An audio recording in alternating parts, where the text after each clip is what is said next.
In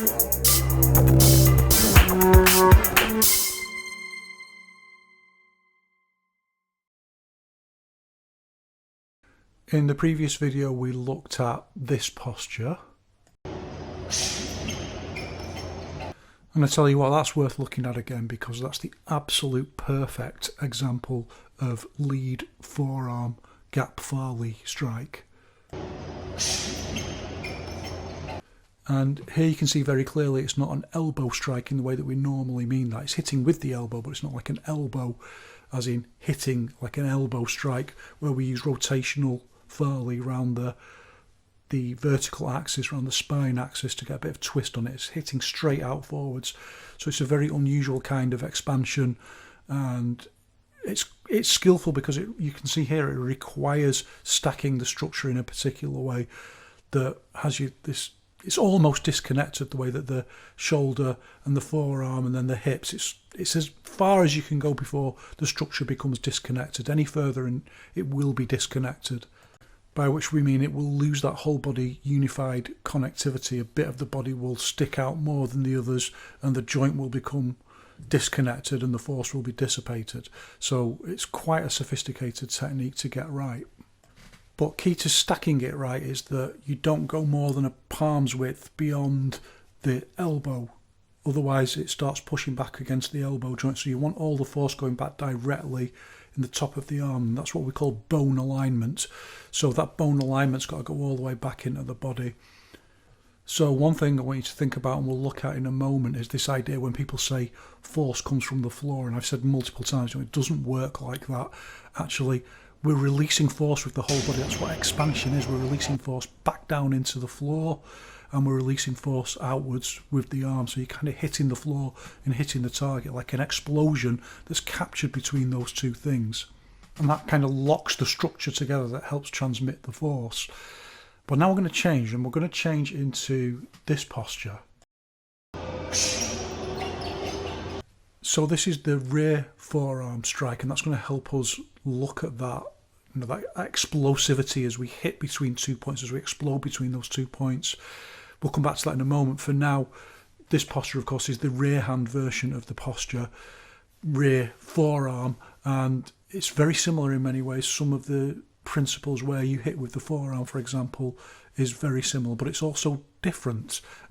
So remember from the beginner series when we looked at the rear elbow and we said that you can't just do a rear elbow to your centre line or in line with your centre line. No, you can, but it contracts your structure so much. It's so much over use of close that it makes you really off balance and it disconnects your structure in a different way. It overly contracts the structure and disconnects it. You can do it in a pinch. Nothing's against the rules, but it's against the general rule. So as a general rule, usually we're moving about, so we just use footwork. But as a template posture for the elbow, we use either a shuffle step with the lead foot, or we reimagine where our centre line is relative to the opponent. So we reimagine that for this case, the right foot is forward. We imagine that our centre line is more over to the right, and our opponent is therefore at 45 degrees to us on the left. So we hit out at 45 degrees to the left, and that's the basic off-the-spot template posture way of doing it. Okay, because it's one of those postures where it's really easy to go off balance because the way you stack it's got to be just right. There's some really knacky things about it that I really want you to get. So first of all, obviously it uses close as a rear hand technique, but it uses close combined with open.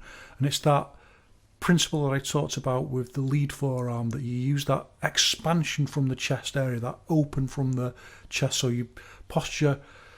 So here's where it gets a little bit difficult because you don't want to lift your whole torso up, but you want to lift the arms and shoulders up to expand. So look carefully and you can see that I'm doing that.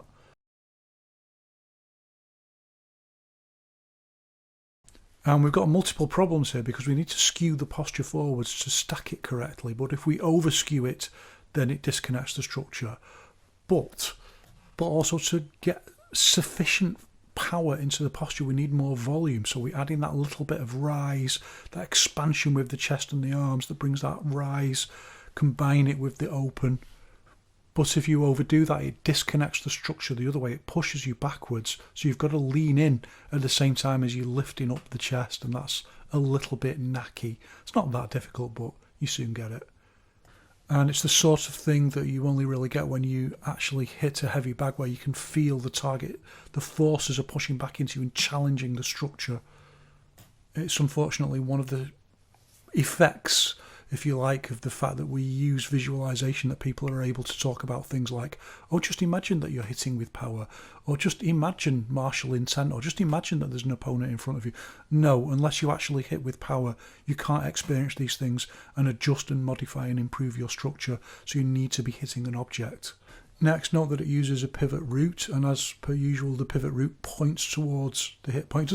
It's a 90% rule that the pivot root points towards the hit point. There are exceptions, of course, but the pivot root gives you, well, I mean, you don't have to do a pivot root. There's no rules. And if the posture was much closer, maybe you wouldn't do a pivot root. For all those things we've talked about transmission of force, and when you use a flat root, when you use a pivot root, you can, if you want, do a more rubbish version that doesn't have the same reach, that doesn't have the same volume, that doesn't generate the same power, and isn't as structurally correct.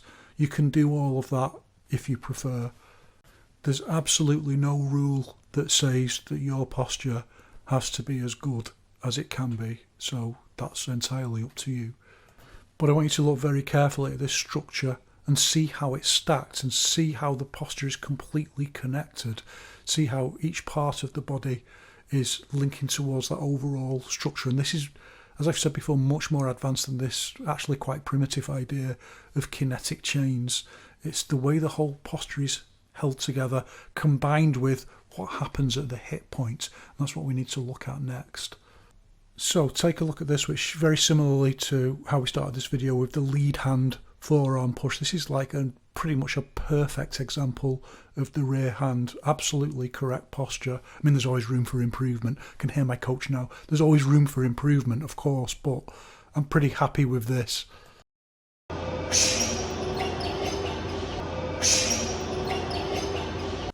And again, listen to it from this angle. How can you listen to it from an angle? But listen to this.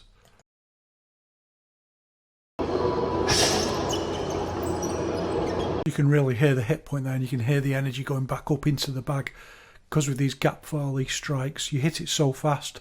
It's too fast, unless you were like the size of an elephant or something. It's too fast to push the bag back, so the energy goes up rather than back, and that creates that crack that you get when you hit it just right. But what you really need to get, this really key idea that Wang Shaojia tries to get across, that you imagine that you're just hitting forwards, but you're not. The whole structure is exploding. It's explosive expansion in all directions. So as you're hitting forwards, the rear foot is also exploding backwards. So the whole structure is locking between these 2 points, the hit point and the floor. Of course, there's force being released at other points of the body, but we skew the posture to ensure that the hit point is actually the hit point and the foot, they're both like the point where there's the most force, but we skew it forward so that all the weight is going forwards. And that locks the structure into the lock point and helps you transmit the force much more efficiently. And that's what you're seeing here. The explosive, sudden use of structural movement and the correct use of the concept of omnidirectional force and setting a posture in each one.